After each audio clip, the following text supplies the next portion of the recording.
Hello and welcome to Mindful with Diabetes. I am Evan Soroka, certified yoga therapist and person living with type 1 diabetes for over 20 years.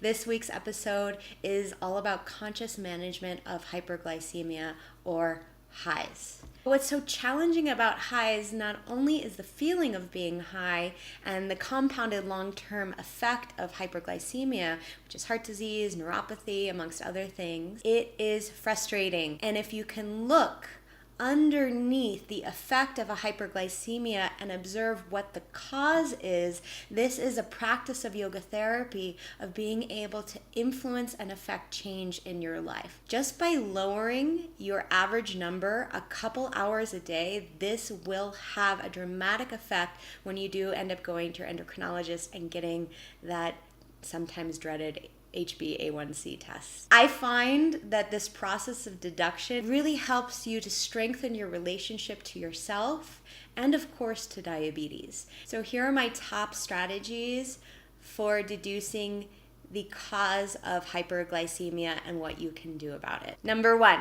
was it something that I ate and I simply did not give myself enough insulin to cover what you've eaten? Number 2, was my correction bolus not enough to cover the high? For instance, if you're running insulin resistant and you have been for several hours, it might actually take more insulin to correct your high than it would normally. 3, could timing have something to do with it? Timing is huge, and it is probably one of the most frustrating things about eating and administering insulin. Depending upon the food that you're eating, whether it's high fat, high carb, or low fat, high carb, will affect your digestion rate differently. If I'm going to eat something that's lower fat and higher carb, it's going to hit my bloodstream faster. I'm going to start digesting it sooner. It would make more sense to take insulin 15 to 30 minutes ahead of time. By the time it starts kicking in, it is already working, and I will avoid that postprandial spike that we often get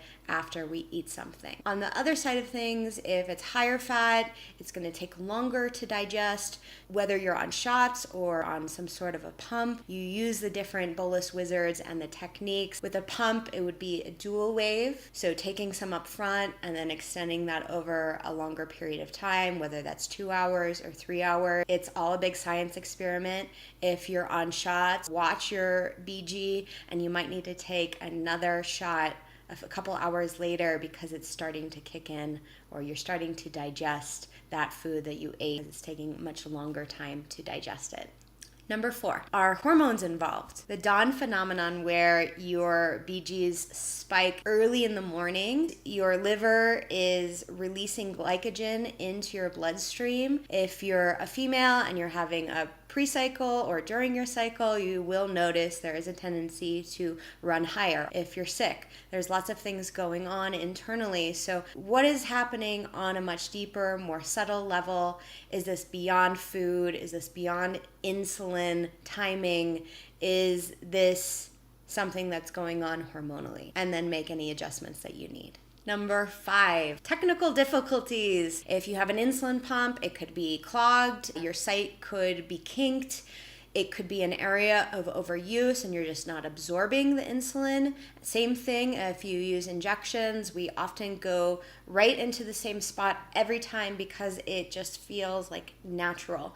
And so you have to be more mindful and conscientious of rotating your sites. I try to rotate about 2 inches in each direction, and then I go out more of a circular direction. Next is number 6. I'm trying to plow through these pretty fast. Is my insulin bad? It's happened to me on several occasions. Give it some time. If you're noticing that it's taking forever for insulin to work, it could be your insulin's old or it's just a bad bottle. Don't be afraid if this is happening and you've really gone through all these other steps of deduction to call the manufacturer of the insulin, and under certain circumstances, they will replace your bottle. Number 7, exercise. So some exercise actually will spike your BGs, whereas other exercises, the slower fat burn will actually lower your BG. Sometimes there's a variation in between. For instance, I mountain bike and I have to be very mindful when I'm going uphill not to crash low, but as soon as I get uphill and I start going downhill, my adrenaline starts pumping,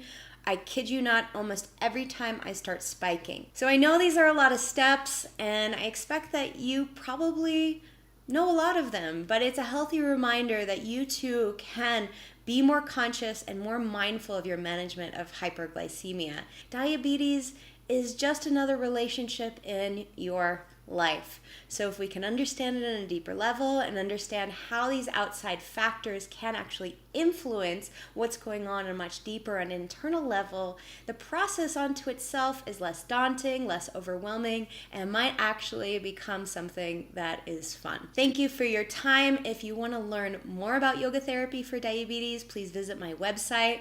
I have the Rise Above Type 1 Diabetes program that's launching for its second time coming up at the end of the summer. So go to the website, you can check out all my other previous vlogs and sign up for that waitlist. Thank you for your time. Namaste.